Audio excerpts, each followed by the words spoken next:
Hello नमस्कार, मी जयश्री. पुन्हा एकदा स्वागत आहे आपल्या यूट्यूब चॅनलमध्ये आणि एका इन्फॉर्मेटिव्ह व्हिडिओजमध्ये. तर मस्त सकाळ झालेली आहे, पाठीमागं धुकं पडलेलं आहे आणि काल रात्री आमची झोप झाली नाही, कारण की इथे शेजारीच बोर चालू आहे. तुम्हाला दाखवते, गाडी आपल्या दारासमोर उभी आहे. तर ही बघा, बोरिंगचं काम चालू आहे इकडे शेजारच्या प्लॉटमध्ये. त्यामुळे आमची काही झोप झालेली नाही आहे. आवरले मी सकाळी, म्हटलं चला आता खाली जाऊया. चहा वगैरे घेते पहिल्यांदा. इकडे आई टाकतात ते भाजी. मटकी करणार नाही तुम्ही? तू मटकी करणार आहेत. आधी चहा पिते. गरमच वाटतं, थोडा गरम करते. रेडी झालेलं आहे, साडी वेअर केलेली आहे. तर ही अशी साडी आज मी नेसलेली आहे खास कामासाठी, कारण की काल तुम्हाला बोललंच की मला जायचं आहे एका कामासाठी. तर तिकडे चालले आहे. Now I am ready, let's go. Just आता मी घरी आलेले आहे आणि आत्ता वाजलेले आहे. तर आई कुठे गेलं? दीड वाजता मी घरी आले. सकाळी तरी 8:30 वाजता गेले इथून आणि 1-1:30 वाजता घरी आलेले आहे. थोड्या वेळ बसते आणि चेंज करते पहिले, कारण साडी म्हटलं की मला जमणार नाही आहे. आणि जे माझं काम होतं ते फिनिश झालेलं आहे. आता हे काम तुमच्यावर शेअर करायला मला काही हरकत नाही आहे, पण कसं असतं, कोणतंही काम कंप्लीट झाल्याशिवाय नंतरच सांगायचं असतं, एक्सपोज करायचं असतं. त्यासाठी मी हे नंतर तुमच्यावर शेअर नक्कीच करेल. जे इंदोरचं पण आहे आणि इकडचं दोन्ही मी तुम्हाला नक्कीच सांगेल. तोपर्यंत तुम्हाला वेट करावं लागणार आहे आणि हे चांगल्यासाठीच घडतं, मी असं म्हणेन. कारण पप्पा असतं सर्वांबरोबर, सो वेळ असते कोणती गोष्ट कधी सांगायची, योग्य वेळी ते तुम्हाला नक्कीच सांगेल. चला आता मी चेंज करून घेते, खाली जाते. इहिकाने पण काही जास्त त्रास दिला नाही घरी, त्यामुळं मी आले तर शांत होती. मम्मा कुठे गेलती ही पहिली रिॲक्शन होते. आणि त्यावेळेस मला समजलं नाही की मी शूट करावं म्हणून, कारण की मोबाईल बॅगमध्ये होता. आणि इकडे तुम्हाला पाठीमागं बोरिंगचा आवाज येत असेल, अजूनही चालूच आहे बोरिंग. तो एक फसला, त्याला पाणी लागलं नाही आहे. आता दुसऱ्या ठिकाणी करता येते तिथेच, पण बघूया आता तिथं पाणी लागते का नाही. खूप धूळ येते आणि इतका आवाज रात्रीचा पण आणि दिवसा पण. डोकं भनभन करायला लागले, खूप दुखते डोकं. चला आता मी चेंज करते आणि मग नंतर तुमच्यावर शेअर करेल माझं रुटीन. आल्यानंतर मी जेवण केल्यानंतर भांडे आणि थोडे कपडे होते ते वॉश करून ठेवले. ही काही कपडे झालेले आणि ही काय इकडे काय करते, वरती माझं काम करत बसले. आणि ही इकडे काय करते, त्या कबडमधून माझी पुस्तकं काढते बाहेर आणि मग काढते, पण तू परत ठेवत नाही ना. आता हे पाणी आहेत ना काचेचे, ते सुद्धा तिने काल फोडून टाकलेत. म्हणजे काय म्हणतात ते, ब्रेक झाले थोडे म्हणून वर ठेवले, टाकून द्यायचे मला ते. पण त्याच्याबरोबर पण खेळत बसते आणि पुस्तकं काढते. सगळं पसारा करून ठेवलेला आहे, फक्त एवढं माझं की काम होईपर्यंत. चला आता मी खाली जाते. 4 वाजलेले आहेत आणि 4 म्हणता 4:15 झालेले. चहा प्यायचा आहे. जेवण लेट झालं आहे, पण मला चहा प्यायचा आहे. चहा म्हणतो ना, टाईम झाला ना चहा लागतोच, त्यासाठी चहा पिते. हे बोरिंगचं काम अजून काही झालेलं नाही आहे. आता हे आवरून ठेवते पहिलं. आणि हे बघा तुम्हाला सगळं सामान काढून ठेवते. स्केच पेन आधी हे लावून देते.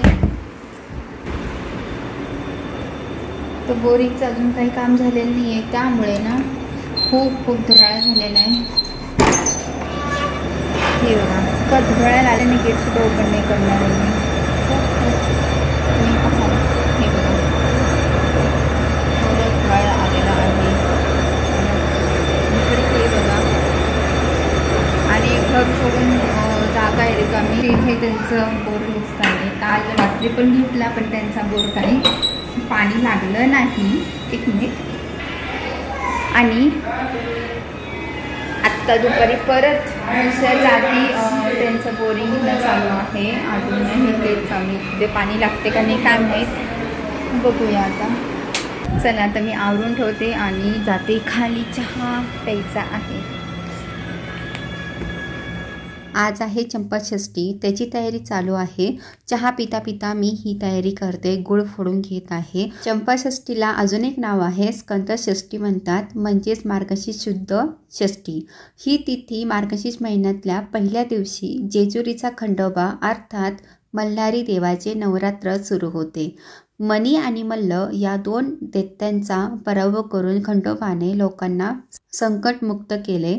या घटनेचे स्मरण म्हणून हा उत्सव करतात। 6 दिवसांचे नवरात्र असते। जेजुरीला खूप मोठ्या प्रमाणात व भक्तिभावाने साजरा करतात। या दिवशी दिवे बनवतात आणि गूळ टाकलेला असतो पिठामध्ये, उकडून घेतलेले असतात। मग दुसऱ्या दिवशी ते आपण खाऊ शकतो, छान लागतात खाण्यासाठी। तर त्याचीच तयारी इकडे चालू आहे। आई तिकडे स्वयंपाक करतात आहे। स्वयंपाकामध्ये वांग्याची भाजी, कांद्याची पात, मेथीची भाजी अशी तयारी चालू होती। आज आहे चंपाषष्ठी, त्यामुळे ना आम्ही संध्याकाळचा नैवेद्य करणार आहोत। मग आज वांग सट वगैरे सगळं करत असतात। आणि इकडे दिवे आहेत, हे बघा। तर हे दिवे केलेले आहेत, चंपाषष्ठीचे दिवे करतो। जेवढे दिवे केले तेवढे पेटवले, त्यानंतर नैवेद्य दाखवला। तर या नैवेद्यामध्ये कणकेचा रोडगा, वांग्याचं भरीत, पांदीचा कांदा व लसूण हे पदार्थ दिसतील। देवाला नैवेद्य समर्पण करण्यापूर्वी तळी भरण्याचा विधी केला जातो। तळी म्हणजे एका तामानात विड्याचे पान, पैसा, सुपारी, भंडारा व खोबरे हे पदार्थ ठेवून ते तामन सदानंदाचा येळकोट किंवा येळकोट येळकोट जय मल्हार असे मोठ्याने 3 वेळा म्हणून 3 वेळा उचलतात। नंतर दिवटी व बुदली घेऊन आरती करतात। देवाकडे तोंड करून भंडारा व खोबरे उधळतात आणि तो प्रसाद म्हणून सगळ्यांना वाटतात। भंडारा म्हणजे हळदीची पूड आणि खंडोबाच्या उपासनेत भंडाऱ्याला खूप महत्त्व आहे। या दिवशी मंदिरांमध्ये परत आपल्या घरी म्हणजे आपल्या घरी ज्यांच्या घरी कुलदेवत आहेत त्यांच्या घरी तळी भरली जाते।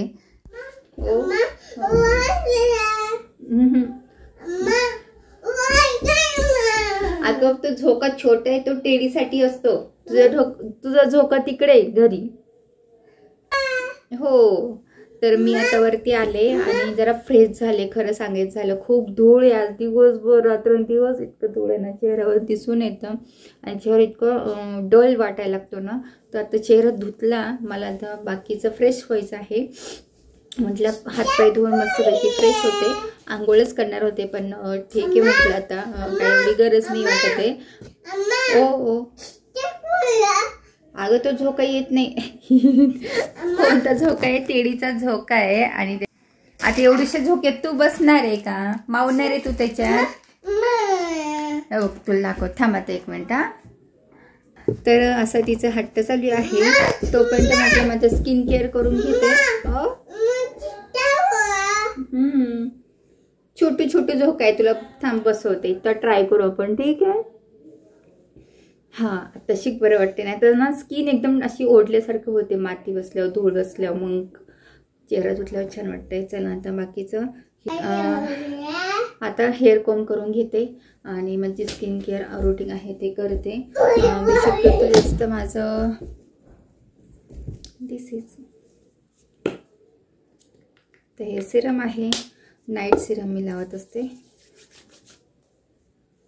आणि मी इकडे बघते कारण की मी ड्रेसिंग टेबलला मोबाईल लावलाय आणि आरशामध्ये पाहते। ओ तू नको लावूस बाबू, जे मी यूज करते ते सगळं यूज करून पाहिजे असतं पोरांना, है की नाही? येहू बघ, असं घ्यायचं, तुला दाखवते ना, असं घ्यायचं। चल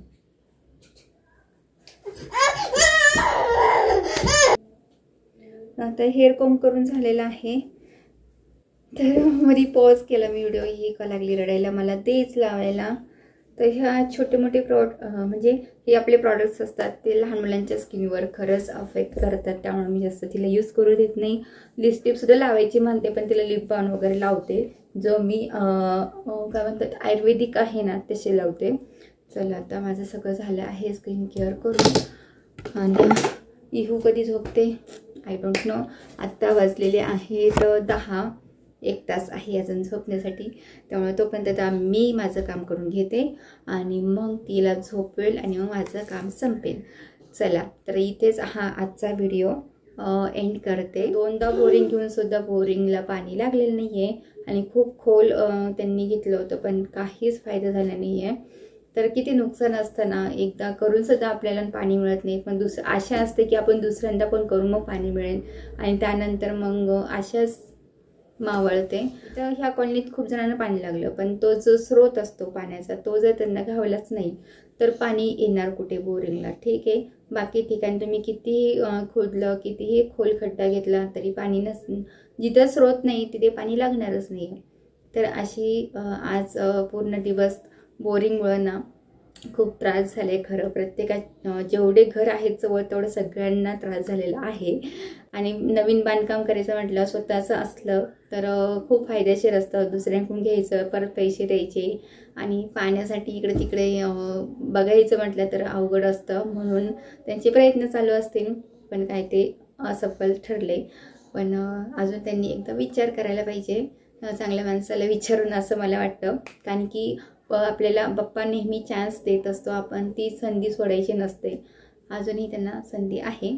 चला, आता हा एक माझा दिवसाचा जो भाग होता तुमच्यावर नक्की शेअर केला आणि यातूनही मला काहीतरी शिकायला मिळालं. पुढे जाऊन आपण जर कधी काही अशा गोष्टी करायला गेलो आपल्या आयुष्यामध्ये मोठ्या खर्चाच्या, तर आपल्याला ते इकडून तिकडून अनुभव मिळत असतात आणि ते तुमच्यावर मला शेअर करायला नक्कीच आवडतात. चला, आजचा हा व्हिडिओ येथेच एंड करते. होप सो तुम्हाला नक्की आवडलं असेल तर लाईक, शेअर, कमेंट, नवीन असाल तर सबस्क्राईब करा. भेटूया पुढच्या व्हिडिओमध्ये अशाच एका नवीन इन्फॉर्मेटिव्ह व्हिडिओजमध्ये. तोपर्यंत सर्वांनी काळजी घ्या, हसत राहा आणि स्वतःवर प्रेम करत राहा. Bye bye.